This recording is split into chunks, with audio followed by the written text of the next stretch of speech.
കണ്ണൂരിൽ സ്വതന്ത്രനായി മത്സരിക്കില്ലെന്ന് കെ സുധാകരൻ. പിടിവാശികളൊക്കെ അവസാനിപ്പിച്ച് പാർട്ടിയെ അനുസരിച്ചിരിക്കുകയാണ് സുധാകരൻ. കണ്ണൂർ സീറ്റ് നിഷേധിക്കപ്പെട്ടെങ്കിലും പാർട്ടിയുമായി പോരുന്നില്ലെന്ന് കെ സുധാകരൻ എം പി. താൻ പാർട്ടിക്ക് വിധേയനാണെന്നും പാർട്ടി വിട്ട് ഒരിടത്തും പോകില്ലെന്നും സുധാകരൻ പ്രതികരിച്ചിരിക്കുകയാണ്.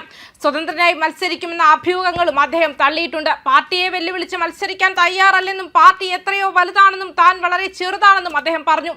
ഒരു തരത്തിലും പാർട്ടിയെ വെല്ലുവിളിക്കാതെ പ്രവർത്തന രംഗത്ത് സജീവമായി തുടരുമെന്നും പാർട്ടി തന്നെ പുറത്താക്കിയിട്ടില്ലെന്നും സുധാകരൻ ഡൽഹിയിൽ മാധ്യമപ്രവർത്തകരോട് പ്രതികരിച്ചു. 4 ദിവസങ്ങളായി പാർട്ടിയെ മുൾമുനയിൽ നിർത്തിയ ശേഷമാണ് കെ സുധാകരൻ നേതൃത്വത്തിന് വഴങ്ങിയത്.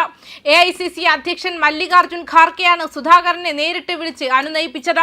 ദിവസങ്ങളോളമായി കണ്ണൂർ സീറ്റിനെ ചൊല്ലിയുള്ള തർക്കം സ്ഥാനാർത്ഥി നിർണയത്തെ പോലും ബാധിച്ചിരുന്നു. മത്സരിക്കുമെന്ന് 110% ഉറപ്പെന്ന് സുധാകരൻ പറഞ്ഞത് മുതലാണ് തർക്കം ആരംഭിച്ചത്.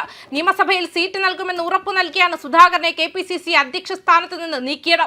ഇപ്പോൾ സീറ്റില്ലെങ്കിലും പാർട്ടിക്ക് വിധേയനായി തുടരുമെന്ന മുൻ KPCC അധ്യക്ഷന്റെ പ്രസ്താവന സംസ്ഥാന നേതൃത്വത്തിനും വലിയ ആശ്വാസമാണ് നൽകുന്നത്. 29 സീറ്റുകളിൽ തനിക്ക് അനുയായികളുണ്ടെന്നും ഇവരെല്ലാം തിരഞ്ഞെടുപ്പ് പ്രവർത്തനത്തിൽ സജീവമായി തന്നെ രംഗത്തുണ്ടെന്നും സുധാകരൻ പറഞ്ഞു. പാർട്ടി വിടുമെന്നും സ്വതന്ത്ര സ്ഥാനാർത്ഥിയായി മത്സരിക്കുമെന്നും അഭ്യൂഹങ്ങൾ ഉണ്ടായിരുന്നുവെങ്കിലും ഇതെല്ലാം സുധാകരൻ തള്ളിയതോടെ വലിയ ആശ്വാസമാണ് തിരഞ്ഞെടുപ്പ് പ്രചാരണ രംഗത്ത് കോൺഗ്രസിനുണ്ടാവുക. അതേസമയം കണ്ണൂരിൽ കെ സുധാകരൻ എം പിക്ക് സീറ്റ് നൽകേണ്ടെന്ന് തീരുമാനിച്ച് ഹൈക്കമാൻഡ്. സുധാകരന്റെ സമ്മർദ്ദത്തിനും വാശിക്കും വഴങ്ങേണ്ടതില്ലെന്നും അനുനയത്തിന് ശ്രമം വേണ്ടെന്നും രാഹുൽ ഗാന്ധി നേരിട്ട് നിർദ്ദേശിക്കുകയായിരുന്നു. കേരളത്തിലെ സ്ഥാനാർത്ഥി നിർണയത്തിലെ ചർച്ചകൾ തർക്കത്തിൽ നീണ്ട് പോകുന്നതിൽ AICC നേതൃത്വത്തിന് കടുത്ത അതൃപ്തിയുണ്ട്. ഈ പശ്ചാത്തലത്തിലാണ് സുധാകരന്റെ വാശിക്ക് വഴങ്ങേണ്ടതില്ലെന്ന് പാർട്ടി തീരുമാനിച്ചത്. മണ്ഡലത്തിൽ മുൻ മേയർ TO മോഹനൻ UDF സ്ഥാനാർത്ഥിയായി മത്സരിക്കുമെന്നാണ് സൂചന. സംസ്ഥാനത്ത് തെരഞ്ഞെടുപ്പ് പ്രഖ്യാപനം വന്ന് 4 ദിവസങ്ങൾ പിന്നിടുമ്പോഴും പാർട്ടിയുടെ സ്ഥാനാർത്ഥി പ്രഖ്യാപനം പൂർത്തിയാക്കാൻ കഴിയാത്തത് സുധാകരന്റെ കാര്യത്തെ തർക്കം നീണ്ടതാണ്.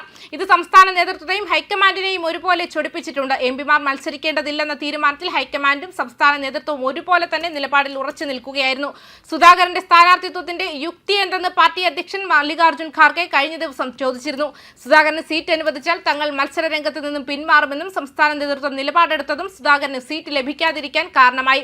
AK ആന്റണി ഉൾപ്പെടെയുള്ള മുതിർന്ന നേതാക്കൾ അനുനയ നീക്കം നടത്തിയിട്ടും വഴങ്ങാൻ സുധാകരൻ തയ്യാറായില്ല. സീറ്റ് നിഷേധിക്കുന്നുവെന്ന കാര്യം ഔദ്യോഗികമായി വന്നാൽ കടുത്ത തീരുമാനത്തിലേക്ക് പോകുമെന്നാണ് സുധാകരനുമായി അടുത്ത വൃത്തങ്ങൾ നൽകിയിരുന്ന സൂചനകൾ.